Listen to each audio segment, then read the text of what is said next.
Thank you for joining us wherever you are. This podcast episode is brought to you by the Old Ways Actual Play team. This actual play uses the Mage, the Ascension 20th anniversary rules by Onyx Path Publishing. This actual play is performed by adults and contains adult themes. Our World of Darkness is intended for adults. Listeners should pay close attention to all listed content warnings. All content, including names, places, events, companies, and etc., which may bear resemblance to entities living or dead, is strictly coincidental. My name is Michael Diamond, and for tonight's game, I will be your storyteller.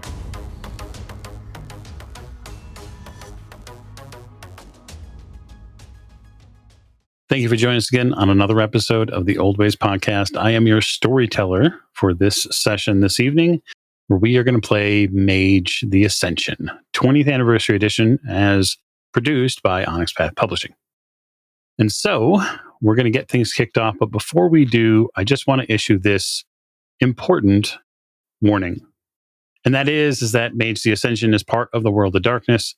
And the World of Darkness is a mature themed setting.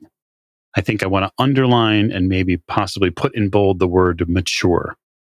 Not meant for kids. So if you are driving in your car and listening to this wonderful prelude and your 12-year-old children are in the back seat, pick another episode. Yeah, we're going to say words like doo-doo and poop. That's right. And so that sort of previews who we're going to be preluding this evening. And so I will let them, the completely mundane person at this point, introduce themselves. Hi, this is James, and I will be playing Sleeper Adam Harrison. The somewhat down on his luck individual lives outside of Vegas in an even downer on its luck place. Well, let's just see if he maybe can turn his life around. Sure. So for the backdrop for you and the rest of the audience, we'll turn the clock just slightly in reverse. It won't be the first or last time that we do that. We're going to turn it slightly back to September 23rd, 2023. We're going to descend upon a location, a bar and club, which has probably seen better days. In fact, I know it has. This bar and club is situated on the north side of Las Vegas, Nevada. And this club, called Life on Mars, was at one point probably a pretty hip and swanky place.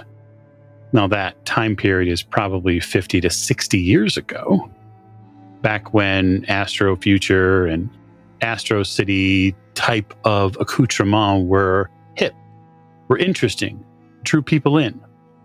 But decades have scrolled on by with the lunar landing modules and the moon surface pitted rocks that are all over, spray painted different colors. They have dimmed.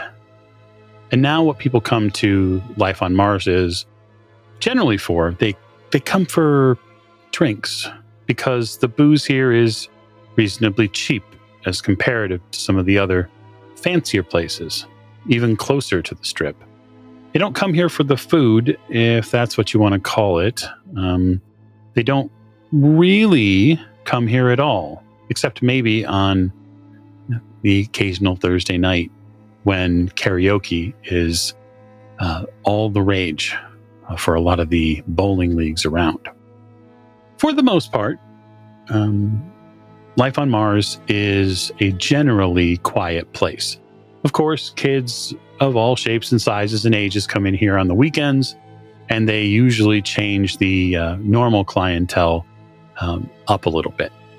Might chase out some of the regulars just because of how loud they are. And the owner puts up with it because, frankly, it's really the only way the bar stays going. For you, Adam, it's about 11:30 at night. It is a relatively run-of-the-mill evening. You haven't had to really get loud. There were a couple people that came in around, say, 9 or 10, and you had to be careful because you were kind of worried about maybe they were pulling a few deals in the bathroom. There was a guy who came in probably off his rocker. He had kept talking about something about war relief for Kosovo. You managed to chase him out too, but all in all, it's been a pretty calm night. Adam is dressed in his one of his club shirts, so basically, kind of think a Guy Ferrari style bowling shirt, easy to put on, easy to clean. Pair of jeans. He's about 6'2", 6'3" if he stands up all the way and stops slouching, and is currently leaning over the bar enjoying a watered down Coca-Cola. Yeah, it's the taps here. For whatever reason, the mix is off. The mix has always been off. Everybody has tried to change that up a little bit, just can't seem to get it done. To your left, there's a waitress, Sherry, who's sort of sitting, waiting patiently for the cook to finish the food. She's waiting for it to appear in the window. There are a couple of regulars here at the bar, and you can hear the soft sort of tapping sound that she makes when she lets the bottom of her shoe, the heels that she wears, sort of slide off the back of her foot, and she sort of taps the bottom of her heel with it, just trying to pass the time. She looks over at you. Is it slow? It feels slow. It feels like the last hour has gone by probably about 4 times. Last week, when all those folks were in from where it was, I don't know if it was Japan or whether it was Thailand or whoever, but the place jumped for a good 2 or 3 days. I made good tips, and I could finally pay my electrical bill. I tell you what, I love tourist money. I'm not going to lie. When they come in here and they start splashing the cash, every single dollar worth it. Yeah. But the way they leave the bathroom at the end of the night, I mean, have you seen it? Listen, I piss across the street for a reason. I wish I had that kind of bladder control. Well, listen, that a place across the street, the Mexican place, it's got an amazing bathroom. I don't know what they do. They take care of it. I run over there. Julio's got no interest in keep me from the bathroom. I'm in and out 2 or 3 minutes, and I never have to worry about getting close to the thing they call the toilet seat in our bathroom. Yeah. Actually, you know what? Now that you mention it, you want anything while I'm over there? Oh, I don't know. Yeah, maybe some, maybe a torta or something. Maybe beans and rice or something. I don't know. Yeah, I got you. All right. The bell rings. She spins behind the counter. All right. Keep a lid on it, and if anyone gets wise, you just toss them out. It's not that hard. Grab them by the ear. It comes right off with a little pull. She chuckles. He smiles, kind of half serious, and leaves out into the parking lot to head across the way to the restaurant. You head across the way to this Mexican restaurant, a place called Don Julio's, which has probably some of the best tacos and, in effect, beans and rice that you've had in, well, forever. It's a little tiny place. It's got maybe 6 tables. But at lunchtime, the place runs out the door. Those are the best places. And the waitstaff there is pretty decent. The owner is nice, and you can't beat that. He steps in and steps to the counter. I need give me a number 3 and throw an extra side of beans and rice in there. And I gotta use your can. Oh, okay. He heads around to the corner. You hear her shout your order back towards the kitchen. You sort of push your way into the bathroom, and sure enough, no lie, this bathroom is spotless. Oh, she wasn't fucking around. This place is nice. He does his business, washes his hands, Certainly, you're not a monster. God, no. Heads back out. Your restrooms, fantastic. I just want to say, you're doing a good job. Thank you. Yeah. Hey, credit where it's due. He tips 20% on the card and grabs the food. Yeah, you grab the food after a couple minutes and head back over. You can tell in the distance there towards the strip, there's more hoopla going on. The grand opening, under a week now, there's going to be a grand opening of this thing they have been building called the Sphere. It's supposed to be a technological wonder. Another technological wonder. Another gaudy bauble on the strip of Las Vegas. Are they going to put it next to or behind the Sphinx? You're not sure. You don't get down to the strip a whole lot, to be perfectly honest. He waits for the heinous Las Vegas traffic and darts back across to the club. You step back in Life on Mars, and when you do so, you can tell there's a couple people who turn their heads when you walk back in. You don't think it's you per se, at least you don't think so initially. You're thinking it's probably the smell of the food. But after a while, it's hard to shake the idea that people are staring at you. At least a couple. Not the regulars, of course. They know you. Sure. A couple of townies. Yeah. They're not so used to seeing someone of your impressive size walk in, dominate a room physically. But that's not a bad thing. I do have the physically impressive merit. So, I mean, he's not small. So he heads back over to Sherry and puts the food down in front of her. Hey, thanks.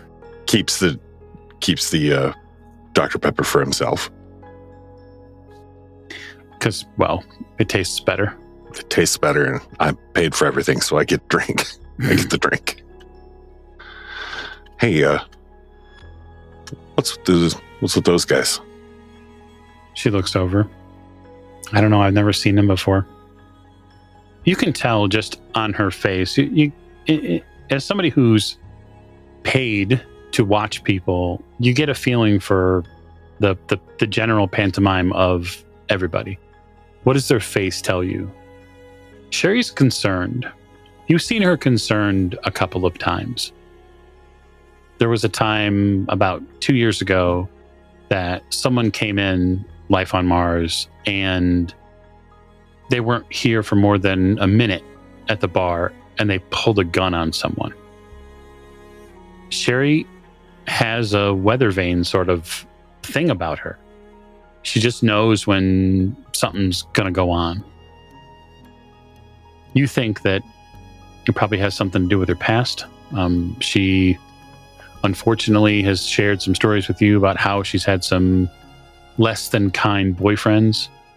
And so she sort of gets a feeling around some people. Adam reaches over the bar and grabs one of the extra wait staff aprons, ties it around his waist. Just heading over there. Grabs the tray. Yeah. You eat your enchilada. It's going to get cold. Carlos is going to be mad at you. You're not supposed to be serving people. He backs away and points. No, I'm going to be mad at you if you let that enchilada get cold. And he turns around and walks across the bar. You walk across the bar. It gives you, with every sort of directed, perhaps slightly slowed footstep, it gives you an opportunity to size up the two people that are sitting at this table. So Life on Mars has sort of this strange curated seating section. There's seats obviously at the bar. There's seats around the karaoke area because of the lighting and the microphones and speakers and whatnot. And then in a completely separate section of the club, there are booths and floor tables. So there's maybe about 6 to 8 floor tables, and then there are booths. They're sitting at a table, not a booth, but near the back. So they're at least 2 to 3 tables away from any of the other regulars. And they're sitting across from one another, not next to one another. Adam walks over and just walks up perpendicular to the two of them at the edge of the table. Puts a drink down in front of each one of them, not really caring if he gets it right. You get a couple looks. Can I get you, gentlemen, anything else? No. Just leave it. It's fine. One of the gentlemen says he's got colored sunglasses. These aren't by any means prescription or, the type of glasses that change with the sun, because the sun's long been down. These are douche goggles. Yeah, sure. He's wearing sunglasses inside the club and sizing me up behind them. Yeah, for sure. Well, I just was wondering if there's anything else I could get you guys. Sherry's going to be taking a little break, and I'm going to be taking her tables for a little while. And it looks like you guys are the only table she has, so I'll be paying extra close attention to you gentlemen all night long if you need. If there's anything you'd like me to grab for you, or anything, you feel free to holler, huh? And he taps on the table with his knuckle in a way that's not at all soft. You give them the "I'm watching you, I'm prepared to be unpleasant" sort of riff. The other guy, the guy opposite the sunglasses guy, seems to just sort of nod. And he looks like he's maybe had a few. He doesn't really look totally there. Can I maybe get you a cup of coffee there, pal, or anything? We got some decent... All right, we have coffee. No, he's fine. He's fine. The guy with the sunglasses pushes the beer that evidently this guy ordered towards him, and then some of the food. He'll be fine. A lot of fine people in Vegas. A lot of fine people. I'm sure he'll be fine too. Well, like I said, if you gents need anything, and he sizes up the one who's been doing the talking, like he, not aggressively, but just looks him up and down, and in no way hides it, so that the guy knows he's looking him up and down. Mm-hmm. If you need anything, you just give me a holler. He heads back over to the bar next to Sherry. They start digging in. Yeah, they start digging into the food. Even the guy who was a little less than perfectly responsive does seem to touch some of his food. Sherry has been watching you the entire time when you get back over. Hey, how'd it go? Just fine. They're quite happy with their drinks. It looks like your one friend is maybe a sheet and a half to the wind. The other friend, the talker, is he the one you have a problem with? I don't like the way he looks. Well, I mean, if that was a reason to not talk to people, Sherry, you and I would never speak, so... She elbows you. That's not what I'm talking about. What I mean is, like, he looks like one of those guys. Like, he looks like one of those guys you see in a police report, or he looks like one of those guys that gets into trouble. I don't know. It's something with his face. I think I know what you mean. There's something about him. Carlos comes over. Hey, what are you wearing, an apron? Yeah, I'm breaking it in for Sherry. Oh. Right after they get washed, they're all stiff, and he kind of wiggles his ass at Carlos a little bit. It helps if I break it in a little. See if I just a little bit there. You are supposed to be at the door, watching the people coming in and out, making sure nobody gets in here who shouldn't. Hey, she needed to eat, and they needed an eye. And he goes completely professional and looks over at the guys at the booth in the corner. Yeah, they're the guy who was a little unresponsive, a little you think maybe inebriated. He has sort of shoved some of the burger into his mouth, and the entire time, the man in the sunglasses, who probably mid to late 50s, dark hair, thick cheeked, sort of jowly a little bit. He has been talking at not nonstop pace, but he is talking and talking and talking. Just consistent. Yeah. And seems to be gesticulating, pointing at this other man. Like he's either a guy who talks with his hands or he's trying to make a point. Yeah.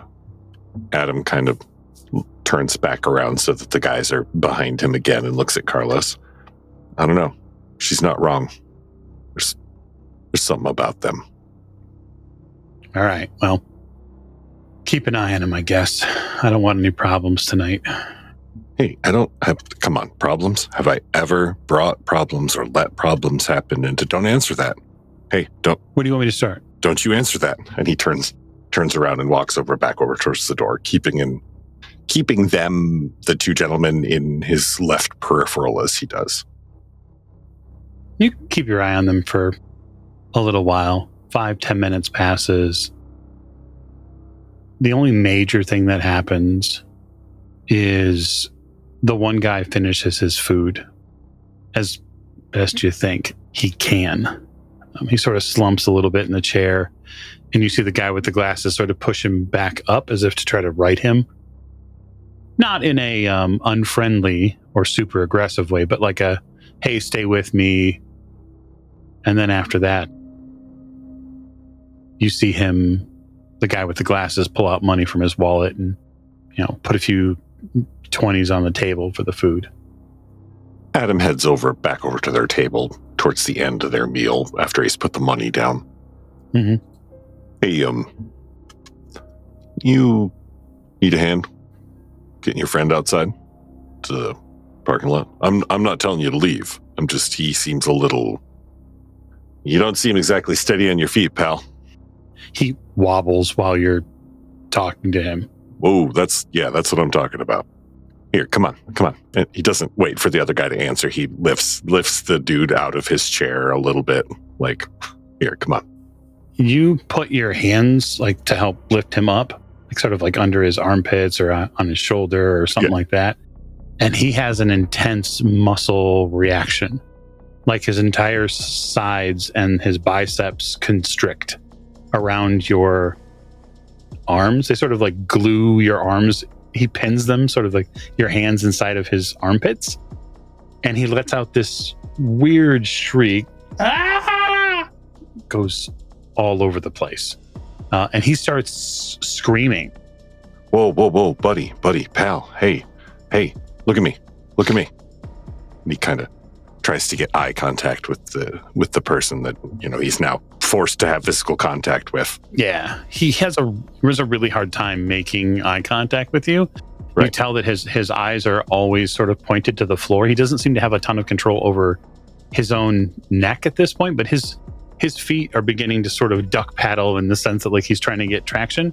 The guy across the table gets up and goes to put hands on him, and he says, Jerry, it's all right. Just stay with me, okay? You're fine. You'll be fine. Adam looks up at the guy. Hey, hang on, buddy. He needs a minute. Just give him a second, all right? He just ate, and in this state, he said, no, I shouldn't even have moved him. Hey, I know you can hear me, buddy. What's his name? The guy in the glass looked at you. His name's Jerry. He's Jerry. He's had a rough night, man. That's okay. We all have rough nights, don't we, Jerry? Hey, listen to me. All right, you're okay. He stops screaming and sort of calms a little bit. Listen, Jerry, you don't like to be touched, do you? I apologize. I shouldn't have done that. Okay, put your feet down on the floor. This is where you're at right now, all right? Okay, right here. This is where we're at, aren't we? You and me, we're right here. You hear his neck pop? Mm-hmm. Almost as if he's sort of popping his neck.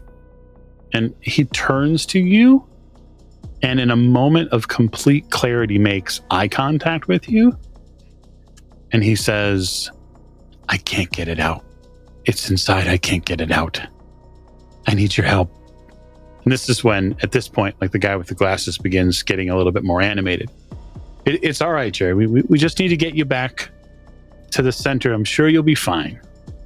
Jerry, what is it, buddy? Come on, you can tell me, man. At this point, Adam is more curious than anything. I mean, he doesn't really view this Jerry guy as a threat physically. Mm-hmm. So and if he can maybe help him not have a freak out here in the club, all the better. From behind you and sort of off to the left side, you hear a series of dishes crash, probably near the kitchen somewhere. Cheryl lets out a a scream.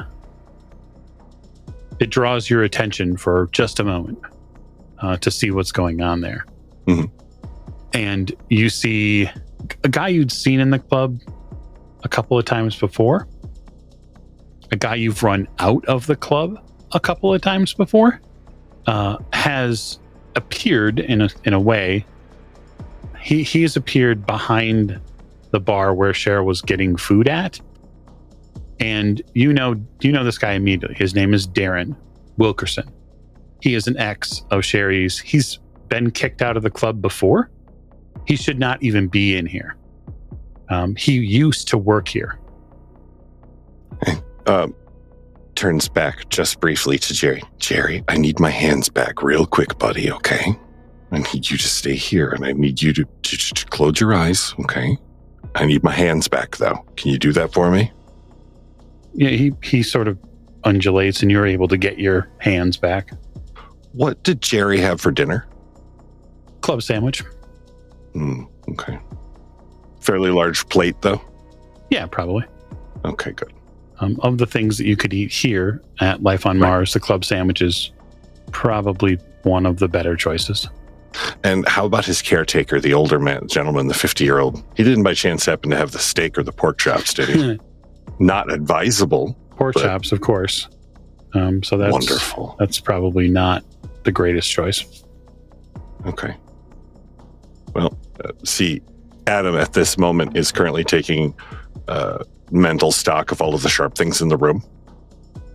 And then he looks up at Darren and walks over towards Cheryl and Darren. And he walks very calmly. He walks with a very smooth grace that doesn't belay any threat. More of just a sachet across the club. Gonna say hi to Darren over here, my pal. Mm-hmm.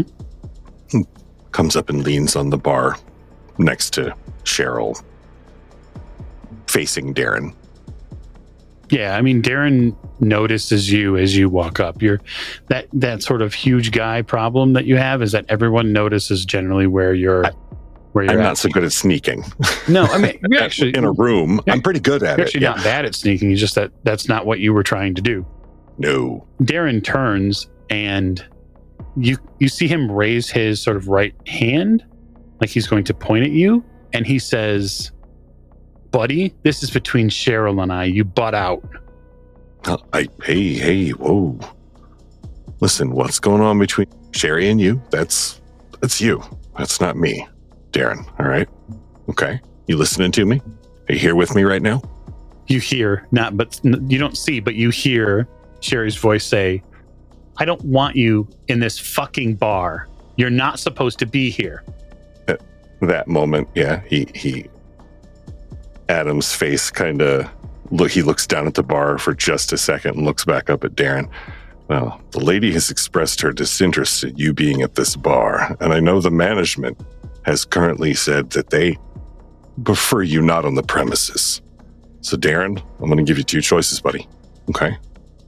We can do this in a way where they don't take a bunch of that glassware behind you out of my paycheck. Or I go home a little poorer, but a lot more psychologically satisfied at the end of this week. You get me? So I'll have you make a manipulation and intimidation roll. Because clearly you're trying to intimidate Darren. Oh, yeah.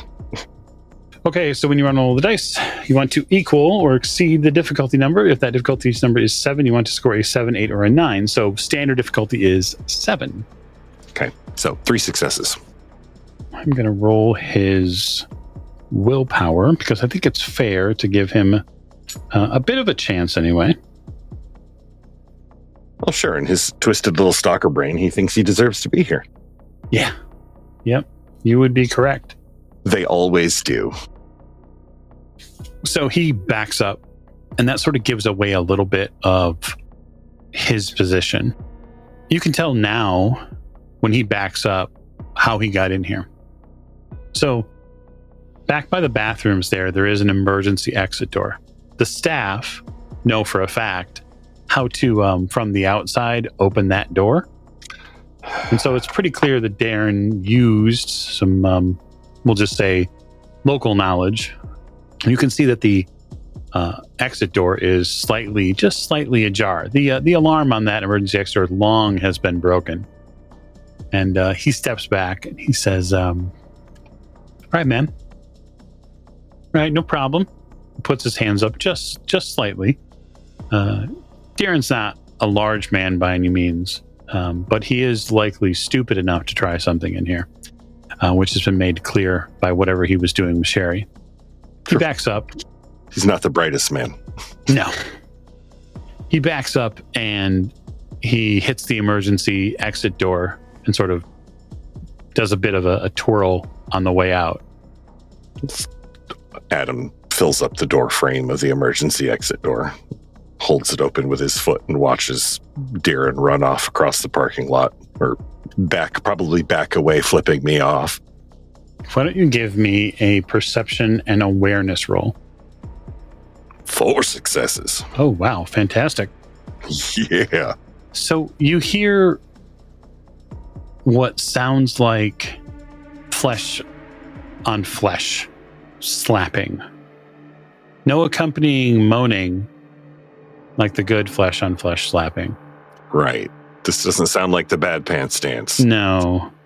You hear grunts and sort of physical exertion noises. Not pleasurable ones, though. And it's coming from behind the club. Adam turns back to Sherry.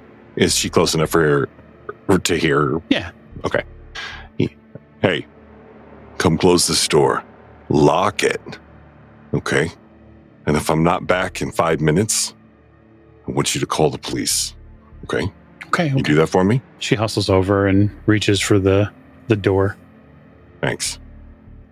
And he turns back around and heads behind, pushes the door closed and makes sure that it wedges into the frame before he heads back. And he's hoping the loud clang and squirk sound will make whoever is beating whoever else stop for a moment. You go back behind the club to investigate. When you do, you see a stunning sight. In the dim light here provided by the club's, some of the sodium lights that are up here, in those lights, the long shadows tracing their way from one end of this back behind the club sort of alley that is here, you see the man with the sunglasses face down on the pavement. Jerry is mercilessly beating him. One after another, just a rain of fists.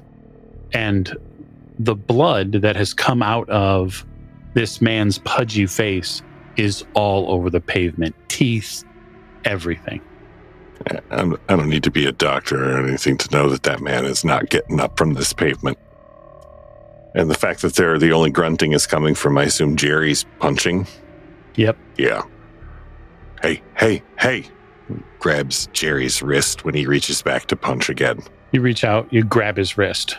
When you do, there is an enormous surge of energy that comes out of his body and into yours, almost like the kinetic force he was going to hit this man with next is driven into. You feel the force of his anger and his will, and it electrifies your body for just a moment. So you reach back and grab Jerry's hand because you don't want him to bludgeon this man anymore. And you get hit with this wave of force, inner fire. There's a lot of adjectives I could put on it, but it just feels like grabbing a red hot poker iron. And that sizzle and burn goes through your body. And when it does, you get propelled back off your feet and into a nearby brick wall, one that makes part of the club. You fall like a leftover ham sandwich onto the ground, and your eyes are filled with stars. Like you can't clearly see. Yeah, Adam, he kind of feels around for a moment, try to rub the back of his head, see if it feels wet. Oh, yeah. Oh. That's part of it. And he tries not to hyperventilate or pass out from the head injury. Yeah, everything is blurry. You're having a hard time putting 2 and 2 together, let alone 1 and 1. All right. Well, this is not the first time he's been in a bad situation like this, so he's going to remember his breathing techniques. Center yourself. You're all right. You're right here and you're right now. This is not the hardest you've ever been hit. Your pulse is off the charts. You're trying to chase that will, that ability to control yourself. All right. I got to clear my vision. I got to see. He blinks a couple of times real hard. You start feeling nauseous. You see Jerry, or the after image of Jerry, as it saunters back out of the alley, almost as if he doesn't move properly. Like his hips sway and his knees go in different directions, and he sort of just walks. Marionette style? Yeah, maybe. There are flashes against the nearby walls of the alley, and there are after images left as Jerry walks, almost as if there are bomb shadows placed against the wall as he leaves. And he gets smaller and smaller and smaller, and then eventually collapses into a tiny little heap of fuzzy fur. At this point, Adam knows he has to be hallucinating from the massive head wound that he has. And he's hoping he hasn't done permanent damage, because that's all he needs is yet more medical bills from a massive head wound because of some asshole he tried to make okay in the club.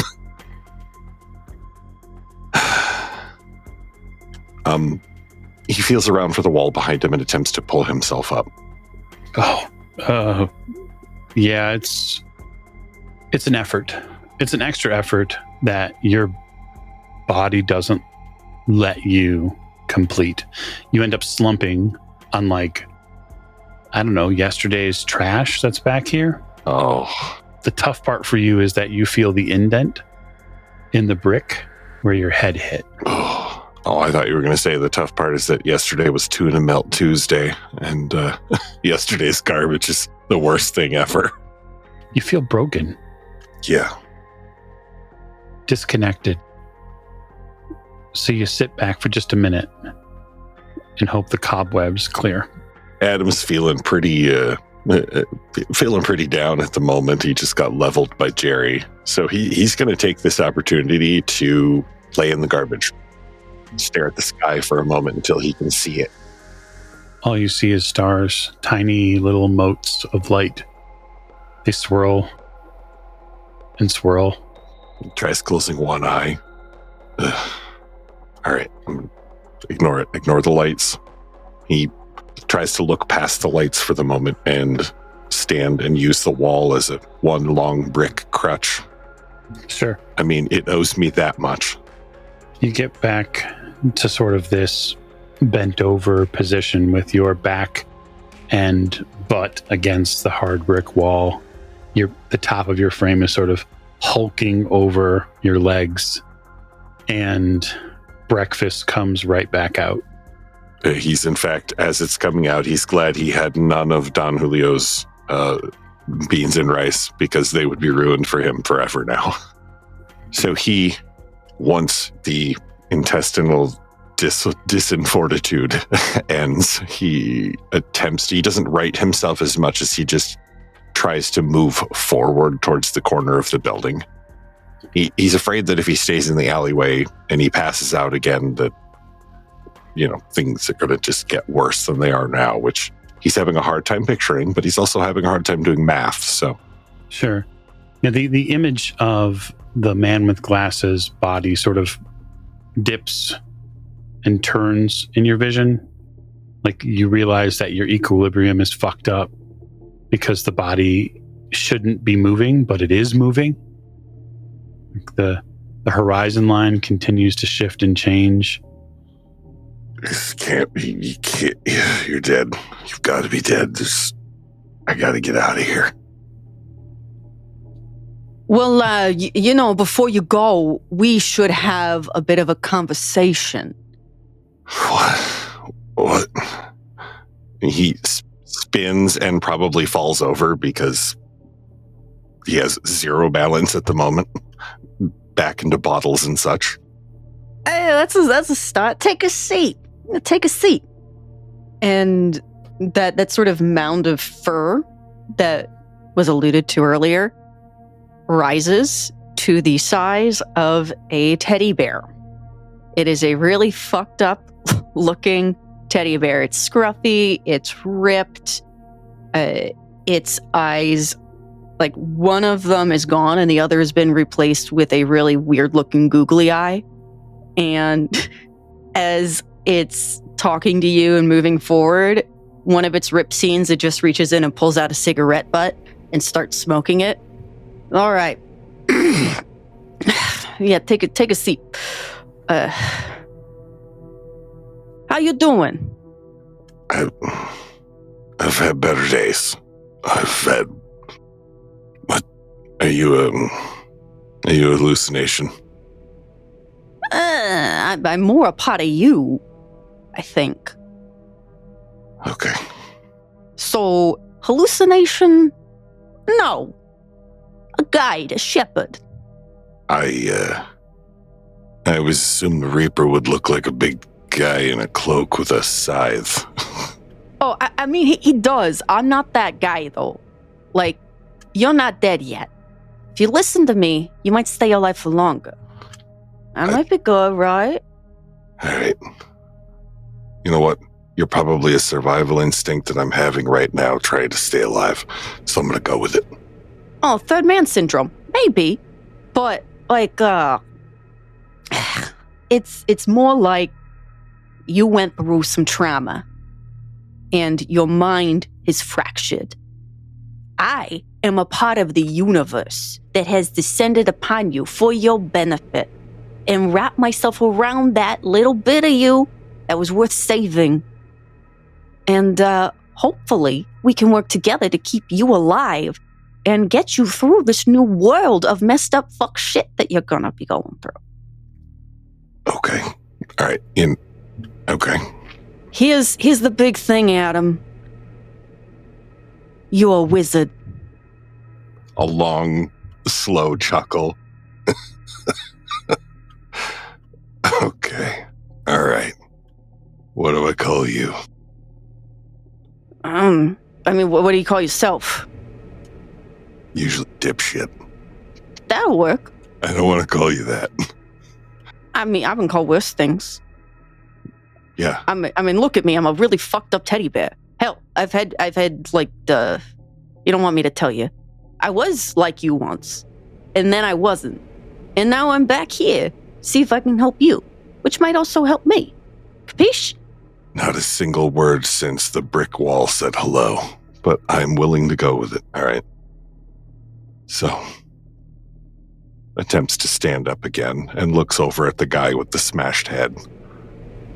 Yeah, the guy with the smashed head is, not moving. He has been pummeled to death, it appears. The body, the leftover body of Jerry, sits again in this strange outlined pattern against the far wall, as if he had combusted. Leaving behind Teddy. Yeah. all right. Call you Jules. Why? Because you ain't got none? Ouch. No, because my first cellmate's name was Julian. Picks you up and puts the teddy bear on his shoulder. Hey. Careful. I will put this out on you. You want one? Nah, I quit. Thanks. Alright. You should get out of this alleyway. They're about to, when they find that, I shouldn't be here. Well, then go. I ain't doing nothing to stop you. Adam attempts to walk back towards the entrance of the alleyway. This again. You start walking in that direction. You hear a very long, slow crawl sound, an arc of sound that begins very slow but then warbles and warms up. It's a sound you're very familiar with, and that is the sound of a police siren. God damn it. All right. He walks out of the alleyway with his hands up. It's still distant. It's not entirely close. All right. Well, sorry. Reflex action. He turns and heads back into the club, closes the front door behind him, and walks over and sits down next to Sherry. You step back into the club, and as you step back in here, you realize that no one is moving. It's as if everyone inside the club is in the middle of something. It's like a television show. Like everything in here is grinded to a halt. So you see here, buddy. And Jules slips down off your shoulder and stands in front of you. So you have to look down at him. Oh yeah, he does. This is actually a pretty big, important thing as far as the universe is concerned. Like, this is worth taking a pause for to make sure that we have a discussion. So, I needed to take pause from a bear. Ha. Yeah, call me Smokey. Adam pours himself a drink and a much smaller drink and slides it over in front of the bear. Thanks. So I want you to take a moment. Because remember that trauma I mentioned earlier? When I came down and sort of wrapped myself around a bit of you? Yeah. Give you a bit of a bear hug. I want you to think back to that moment. That little bit of pain, that trauma. Yeah. Go there. Right there, you there? Pain? Yeah. Does it have to be that moment? I have a card No, that catalog. one. Okay. That one. That one's specific one. Okay, yeah, it's recent. It shouldn't be that hard to bring up. Let's see. Yeah, searing, confusing, agonizing, firelight. Yeah, I remember it quite well. Yeah. Okay, good. Now, imagine you're standing next to yourself looking at that trauma happening to you. I'm glad I wore clean pants. Huh. And now sort of think about what is happening to you as you break and you fracture and you crumple and you get the shit kicked out of you. Think about all the little ways that you are at one with the universe, and yet you're fucked. That is where the magic happens. When I'm getting fucked by the universe? Oh yeah, it's orgasmic. Wow, then I am a wizard. You have a lot of experience with that, I guess. Even thinking back on the trauma, Adam, you can begin to relive the moment. And you do so through a couple of different perspectives. You do so through your own eyes for a moment. And you get this strange 360 vision of yourself grabbing onto Jerry's arm. And when you see yourself grab onto Jerry's arm, you see, and you didn't see it at the time, but you see Jerry turn to look at you. And he makes eye contact with you, and his mouth moves. Like he says something, and you can't at first figure out what it is. You have to stare at it and stare at it. And you start to get the moment playing back. You begin to play the moment back. It feels like being inside a VCR in your head. And you see it, and you see it, and you see Jerry say, "It's your time, it's your turn." And then when you grab his arm, you are outside your body, watching yourself be propelled back against the brick wall. Oh, I remember that part. He again rubs the back of his head, but this time with one of the ice cubes from his drink. keep in mind the staff are still, everybody inside life on Mars is still frozen solid. Oh, sure. Yeah, absolutely. No one has moved. Yep, he's sitting right next to Sherry. See, deep down, Adam still thinks a lot of this is some sort of mental trauma that he has suffered from the head wound. But he also figures that if he fights against it, he could have some sort of stroke or aneurysm. So he doesn't know how medicine works. So for now, he's going to go with it and listen to what the small smoking bear has to say.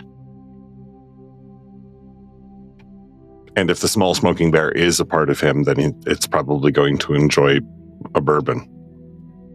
So that moment, the moment that I grabbed his arm, he said it was my turn. What is that? What does he mean? I don't know. Adam gives the bear a very long, dry look. Hey, look. I'm not your mom. I'm not gonna wipe your hairy ass. Okay? I got my own hairy ass. That's one of us. This thing is smooth as a baby's butt. And congratulations there, ma'am. But, the universe can only take this pause for so long. Yeah. It's important that you go through this, but you might want to finish going through it with fewer people around, because once this all catches up to you, you'll lose more than your lunch.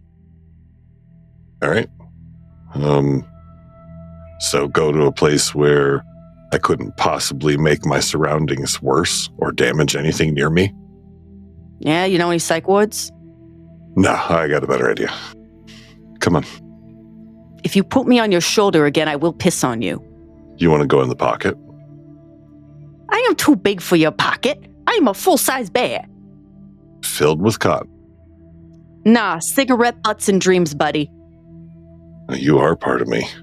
And he drives home because it's the one place he can think of where if something horrible were to happen, absolutely nothing around him would be damaged or made worse. Fair enough. You head home, getting in your, we'll just say, rundown vehicle. It's an 89 Buick. Gray. You head back to, well, the place that you've been saddled with sadness, and that's Echo Park. Driving out of the parking lot, you drive away from the sirens, which now suddenly sound like they're getting closer, finally. But Echo Park isn't terribly far from life on Mars. It is a world of comfort away, though. This rundown trailer park area is home to hundreds of different single and double wide trailers. It doesn't even afford you a view of the strip. You can't even see the buildings from as far as you are away. It is soaked in sadness. Thousands of dreams of the riches of Las Vegas died and left their skeletons here. It is mostly home to the population that is sitting on Section 8 or that is desperately stitched to Medicare, living out their final years and months in a gross and rather run-down legacy. The Buick pulls up next to your father's legacy, what he left you. Welcome to the Casa de Harrison.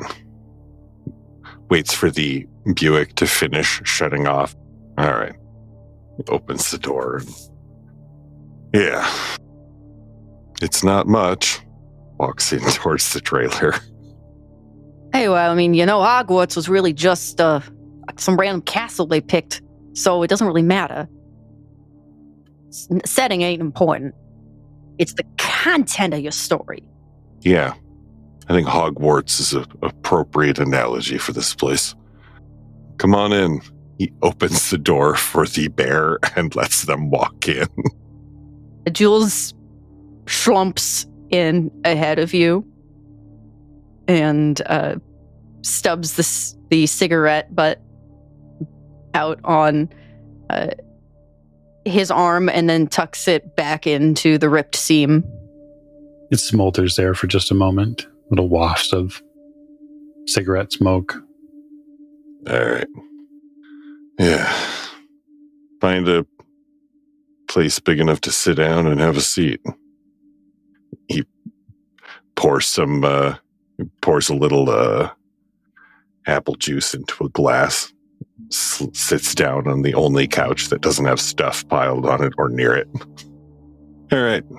So, apparently I'm going to explode or something at the end of this. That really depends on you there, buddy. All right, so I might explode. Okay, so we were talking about the universe, me, you. When you fractured, you literally got magic. I wasn't totally shitting about the wizard thing. You are magic. You have always been magic. Just like every little dung beetle and tick that ever sucked your blood. You have always had a bit of awareness, like every bloodsucker. Ugh. And now, you were right place, right time, right trauma. Kaboomy, kablowy, you're here nowy. And I'm out of rhymes. So you're gonna, no, you're not going to Maui, buddy. I can't do that. No, I got a head owie. Oh, you got a head owie. Yeah, that's accurate. That's not why I'm here. I'm not a hallucination. Let's just put that out. I'm not going away. Like, I'm not going to be sitting on your knee the whole time. But I'm going to be here when you need a kick in the ass. Right. So, you're kind of some sort of, what do they call them? Schism? Mental break. Nah, I am what I said. I am a shepherd. A Sherpa. I'm leading you up the mountain of enlightenment. All right, so listen. Assuming I've had a long enough day, and this is weird enough that I'm just going to go with it, okay? I don't have enough left in the engine at this point to argue with you. Let's say that you're a shaman spirit. You're an angel, whatever. My dad read a lot of, and he reaches over and like gestures to a stack of old books of various types.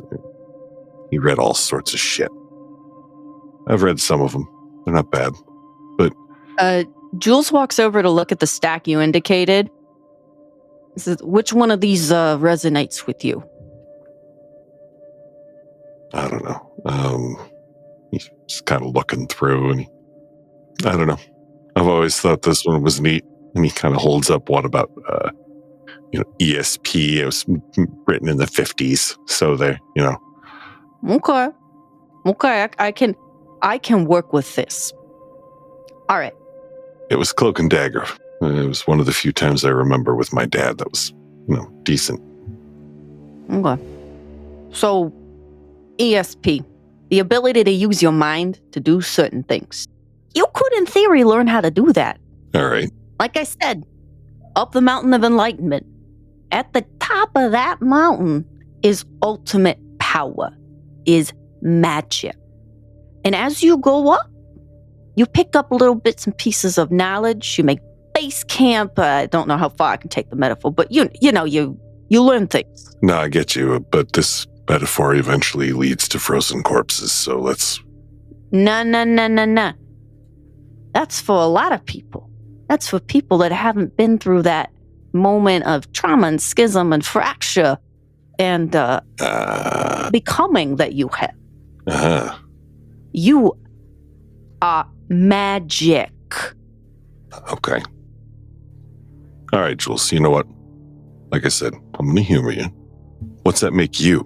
If I'm magic, what are you, my Jiminy Cricket? Sure, that's close enough. Like I've said, I'm your shepherd, your Sherpa, your guide. All right, you're my guide. You're a shepherd and also apparently some sort of, what is it, a sweatshirt? I'm a teddy bear. What makes you think I'm a sweatshirt? I don't know what the hell a Sherpa is. Oh, well, all right, fine. So, you're gonna learn. I'm not going to teach you, per se. But I am a visualization and aspect of yourself and your magic. How you develop and use your magic. That's up to you. I've been there, done that a few times. So I might be able to offer some experience, some words of wisdom. But I'm not going to make any decisions for you. No, it's good because I actually really don't like it when people do that. Is that why you're not wearing matching socks? No, it's because I keep forgetting to do laundry. Well, while you're doing your laundry, you should think about the simple fact that you're not alone in being like this. There are plenty of other people who are like this. All right. And some of them will want what you have. Some of them will want to make you think the way they do. And some of them will hurt you if they can't convince you to follow them.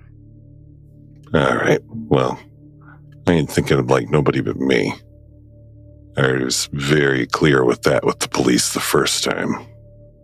And as for taking anything that's mine, gestures around to the trailer. They can have all this, and there's nothing in here that they can get their hands on. He points his thumb at him. Oh, you're wrong about that, buddy.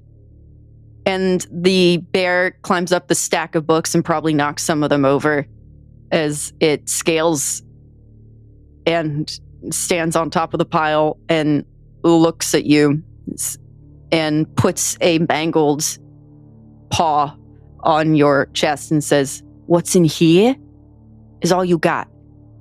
And they will come for it.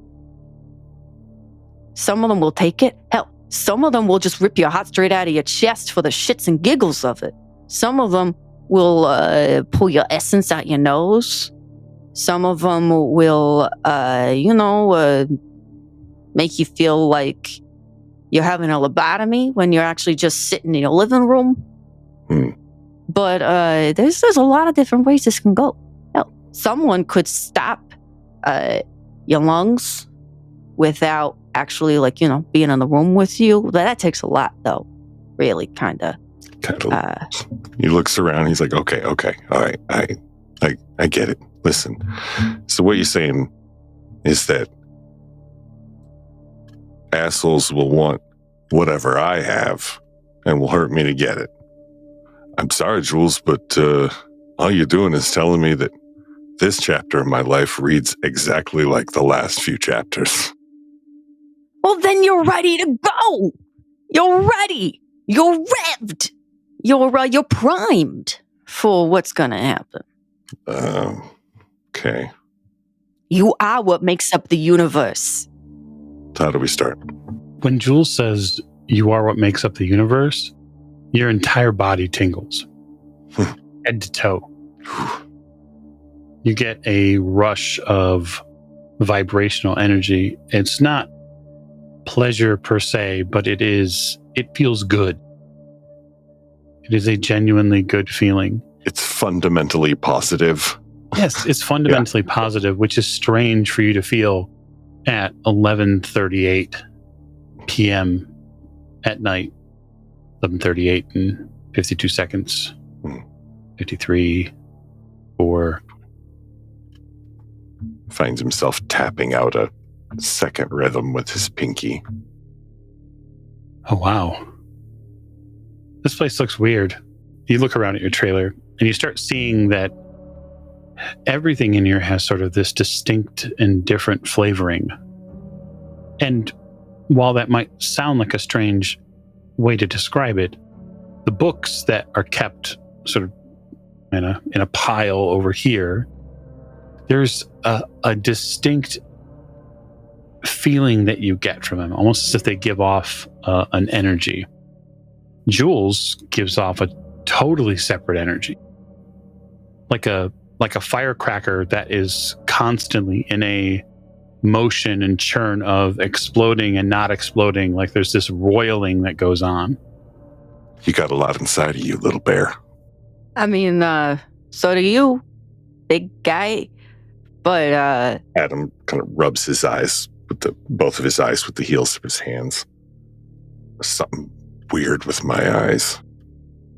you are seeing really and true for the first time. It's a lot. Adam looks around the room with his new set of peepers. It's a lot of layers deep, isn't it? Oh, buddy. You ain't got no idea. You think ogres and onions are a lot? Pew! What? You ain't never seen that movie? Whatever. We were in prison. Anyway. Whatever. He points at the bear and back at himself. Jules looks down at the fuzzy self, looks back up and says, I don't know what you're talking about. I'm adorable. Shakes their head so that the googly eye just like gets stuck in one corner kind of a little. He has to whack himself in the head until it starts moving again. I'm adorable. I am cuddly as fuck. Yeah, you're vaguely cuddly. You know this for sure, Adam. You need to lie down. Yeah. Room spinning. Life spinning. Life spinning on its axis. He lays down on the couch that is also his bed. You lay down, and as you do so, our episode comes to a close.